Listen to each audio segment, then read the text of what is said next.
Most content about crypto platforms falls into one of two categories. Either it's someone who spent 40 minutes with something and is already calling it life-changing, or it's a paid placement dressed up as a review. And I've made a deliberate choice to be neither of those things. What I do is simple. I fix something that looks genuinely interesting, I run it properly for an extended period, and I come back with whatever the data actually showed me. That process brought me here. I've been working with this platform for a few months, and I'm just going to take you through it from beginning to end, exactly as it unfolds. Then I want to close out with something I think is the most practically useful thing I can share, how I actually think about trust and security in this space. Alright, there's my dashboard interface. Session controls, live data, everything I need to manage a run is here. No digging around, no hidden menus. Okay, so first thing, one of the platform's stronger features, and it tends to get glossed over. This system supports multi-chain tech, which means I'm currently sitting in front of different assets to work with. And that means I'm always choosing based on what makes the most sense given where my portfolio actually sits right now, not working within the platform's limitations.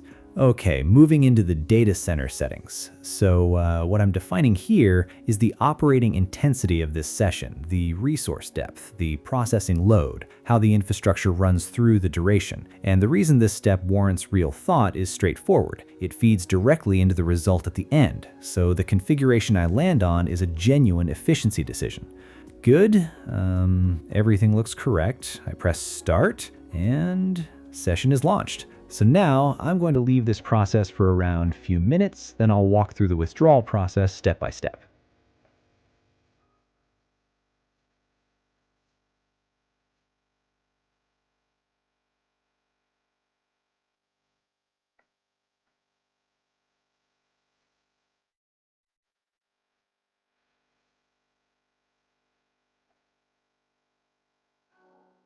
So, a few minutes in, mining process is done, and here's the exact BNB output. That's what this session produced. So, to move these out, first thing is entering my receiving address.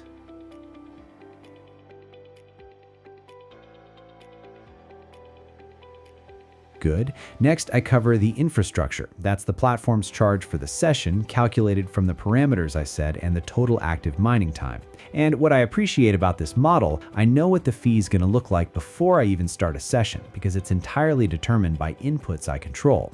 And worth pointing out, I can settle it with any token I'm comfortable to work with. There's also a wallet connect option that handles it automatically in one step, but going manual so every part of the process stays visible.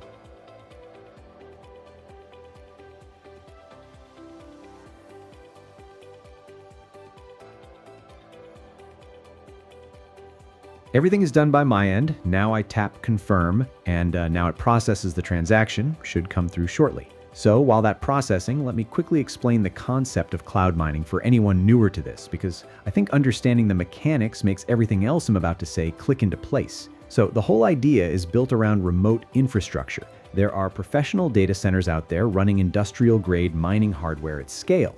And what this platform does is essentially connect people to that existing computing power. A session gets configured, and the infrastructure does the computational heavy lifting on the data center side. No maintenance cycles, no electricity costs. The operational complexity lives entirely on the infrastructure side, and what reaches the end user is just the result. And compared to staking, which is probably the closest thing most people reach for, the flexibility here is genuinely in a different category. With staking, you're locked in. Your asset is tied up, and your yield is fixed by whatever the protocol decides. Here, I'm choosing the token, setting the intensity, running the session on my terms, and withdrawing whenever I want. And that combination of control and liquidity is something that's pretty hard to find anywhere else right now at a comparable yield level. The other thing worth saying, and I think this actually matters a lot in the current environment, is that the multi-chain architecture here means I'm not betting on any single network. I'm spreading sessions across assets that behave differently from each other, which effectively distributes the exposure in a way that most single-chain tools just can't offer. And